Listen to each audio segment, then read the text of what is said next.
Oke,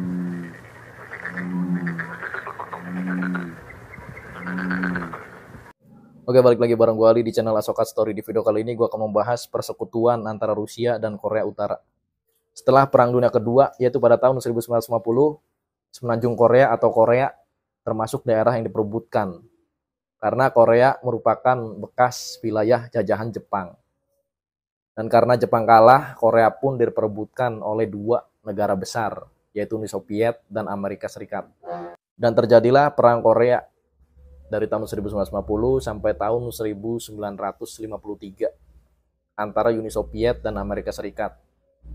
Dan pada tahun 1953, keduanya yaitu Amerika Serikat dan Uni Soviet melakukan gencatan senjata sementara.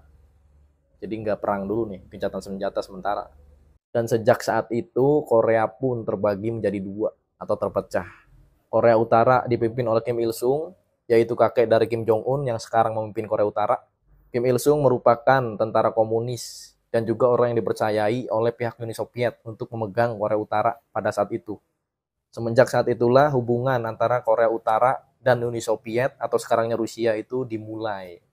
Jadi mereka sejak saat itu mulai bersekutu tuh, yang tadinya nggak ada hubungan apa-apa tuh.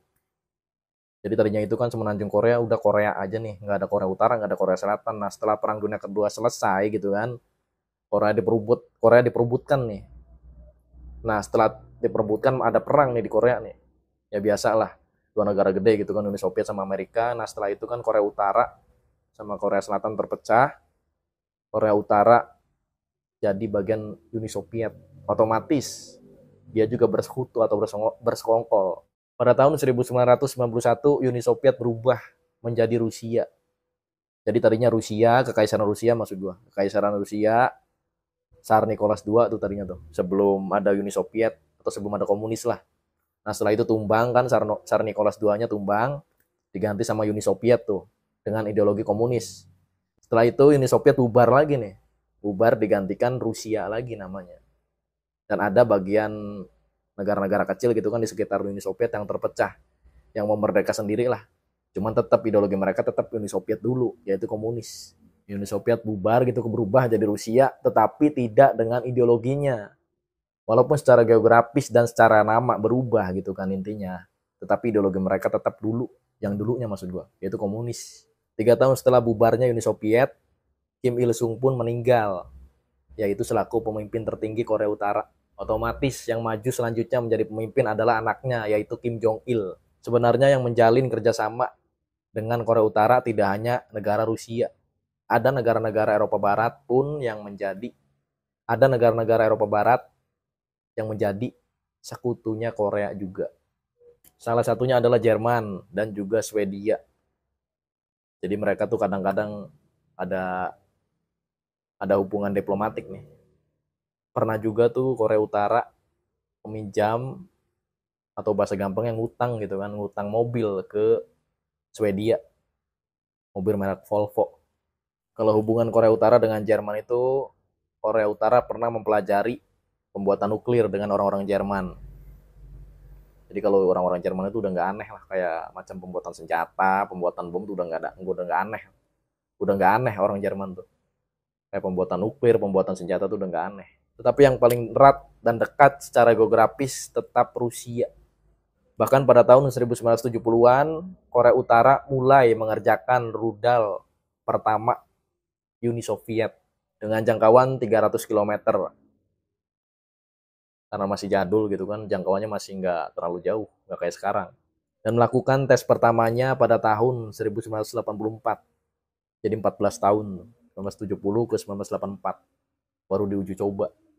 Pada tahun 2000 sampai 2006, puluhan pelajar Korea Utara dikirim ke Rusia. Kenapa? Tujuan mereka adalah untuk mempelajari pembuatan nuklir di sana. Untuk mempelajari dan belajar bagaimana cara membuat rudal balistik. Jadi Kim Jong Un mengirim nih pelajar-pelajar kuliahan gitu kan. Ya umur-umur 18 sampai 25 gitu ke sana nih, ke Rusia. Tujuannya untuk mempelajari rudal balistik jarak jauh. Dan mereka yang sudah paham dan sudah mengerti, bagi mereka yang sudah paham dan mengerti, dipulangkan kembali ke Korea Utara. Baru-baru ini pada tanggal 13 September 2023, Kim Jong Un mengunjungi Rusia. Pada tanggal 13 September 2023, hari Rabu, Kim Jong-un melakukan kunjungan kenegaraan. Di sana, Kim meninjau pesawat pembom berkekuatan nuklir. Pesawat pembom strategis berkekuatan nuklir. Gila tuh, serem banget ya, udah strategis, berkekuatan nuklir pula. Rudal hypersonic dan kapal perang Rusia. Didampingi oleh Menteri Pertahanan Rusia. Jadi dia tuh dikawal tuh sama Menteri Rusia langsung buat ngecek tuh kapal-kapal pembom sama rudal-rudal balistik di sana. Jadi dia tuh dikawal langsung ya oleh Menteri Pertahanan Rusia buat ngecek-ngecek kapal pembom, terus kapal perangnya juga, rudal hypersonic juga. Bukti selanjutnya, bagaimana kesolidan antara Rusia dan Korea Utara atau bagaimana persekutuan mereka adalah ketika negara-negara barat memberikan sanksi kepada Rusia karena telah memerangi Ukraina. Korea Utara tidak ada tanggapan apapun. Seolah-olah mereka itu berkata, Rusia itu sekutu kami. Jadi kalian nggak berhak gitu kan menyalahkan atau memberi sanksi kepada Rusia.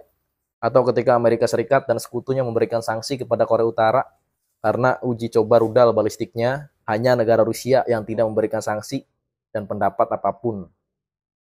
Jadi semua tuh mengecam Korea Utara tuh ketika dia uji coba rudal balistiknya tuh. Cuman satu negara doang yang enggak, itu Rusia. Bahkan ketika Kim Jong-un melakukan kunjungan ke Rusia dan diwawancarai oleh reporter TV setempat gitu kan di Rusia. Jadi reporter di Rusia sana berkata kepada Kim Jong-un atau menanyakan sesuatu gitu kan. Apa tujuan Korea Utara melakukan kunjungan ke negara Rusia? Dengan yakin dan dengan tegas Kim Jong-un menjawab, tujuan Korea Utara adalah membangun hubungan kedekatan gitu kan atau keterkaitan dengan Rusia dan itu adalah prioritas kami. Tidak hanya itu, Kim Jong-un pun mau dengan sukarela membantu memerangi Ukraina.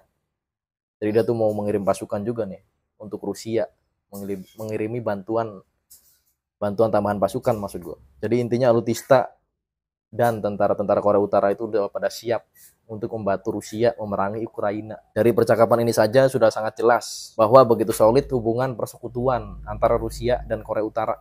Bahwa begitu solid hubungan persekutuan antara dinasti Kim dan juga negara Rusia. Kenapa gue sebut dinasti Kim? Karena dari era kakeknya Kim Jong-un yang sekarang menjabat gitu kan sebagai pemimpin tertinggi Korea Utara, dari era kakeknya nih, mereka sudah melakukan persekutuan dengan Rusia sampai kepada cucunya sekarang atau Kim ketiga. Jadi Kim Jong Il, terus Kim Il Sung, yang pertama itu kan Kim Il Sung, Kim Jong Il, setelah itu Kim Jong Un. Nah itu 3 dinasti itu. Nah itu 3 pemimpin itu sampai sekarang masih melakukan persekutuan dengan Rusia. Setelah Kim pertama atau Kim Il Sung itu wafat, digantikan oleh Kim Jong Il dan mereka masih bersekutu. Dan setelah Kim Jong Il tiada gitu kan, Kim Jong Il meninggal, dilanjutkan oleh Kim Jong Un dan masih berlanjut hingga detik ini persekutuan mereka itu. Gimana menurut kalian? Oke, terima kasih buat kalian yang sudah menyaksikan dari menit pertama sampai akhir. Buat gue yang suka dengan sejarah, pasti udah klik tombol subscribe dan logo bell yang ada di sampingnya. Gue Ali, kita ketemu di video berikutnya. Terima kasih.